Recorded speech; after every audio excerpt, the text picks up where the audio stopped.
నమస్తే అన్న అందరికీ నమస్కారం. కువైట్ పైన ఇరాన్ దాడులను కువైట్ తీవ్రంగా ఖండించింది.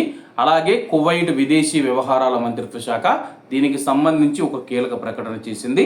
కువైట్ దేశం పైన ఇరాన్ కొనసాగిస్తూ ఉన్న దురాక్రమణను కువైట్ తీవ్రంగా ఖండిస్తూ ఉంది. ఇది నిరంతర శత్రుపూరిత వైఖరి, కువైట్ దేశ సార్వభౌమాధికారాన్ని దారుణంగా ఉల్లంఘించడం అని చెప్పేసి, మరియు అంతర్జాతీయ చట్టాలను బరి తెగించి ఉల్లంఘించడమేనని చెప్పేసి విదేశీ వ్యవహారాల మంత్రిత్వ శాఖ ఒక ప్రకటనలో తెలిపింది. ఈ దాడులు కొనసాగటానికి వాటి పర్యావసనాలకు ఇరానే పూర్తి బాధ్యత వహించాల్సి ఉంటుందని చెప్పేసి మంత్రిత్వ శాఖ పేర్కొంది. ప్రస్తుతం కువైట్ మీద చేస్తూ ఉన్న దాడులు ఏవైతే ఉన్నాయో ఇరాన్ పూర్తి బాధ్యత వహించాల్సి ఉంటుందని చెప్పేసి కువైట్ ప్రకటించింది.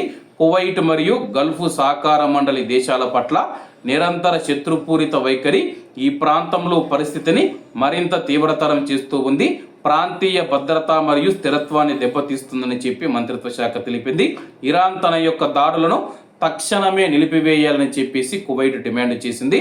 అంతర్జాతీయ చట్టాలకు అనుగుణంగా తన యొక్క భూభాగాన్ని, ప్రయోజనాలను మరియు తన యొక్క కువైటీ పౌరులు, ప్రవాసుల భద్రతను కాపాడుకోవడానికి కువైట్ అన్ని అవసరమైన చర్యలు కొనసాగిస్తూ ఉందని చెప్పి మంత్రిత్వ శాఖ తెలిపింది.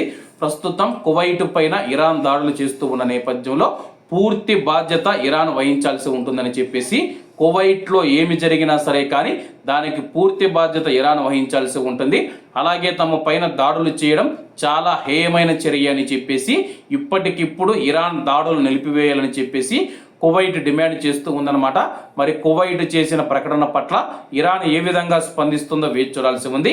అలాగే కువైట్ మరియు గల్ఫ్ దేశాలు ఎన్నిసార్లు ఇరాన్ను హెచ్చరించినా, తీవ్రంగా ఖండించినా, ఏం చేసినా కానీ ఇరాన్ యొక్క వైఖరిలో మార్పు రావడం లేదని చెప్పేసి కువైట్ నిపుణులు తెలుపుతూ ఉన్నారు. మరి ఏం జరుగుతుందో వేచి చూడాల్సి ఉంది. కాబట్టి అందరూ బాగుండాలి, అందులో మనం ఉండాలి. అందరికీ నమస్తే అన్న, జై హింద్.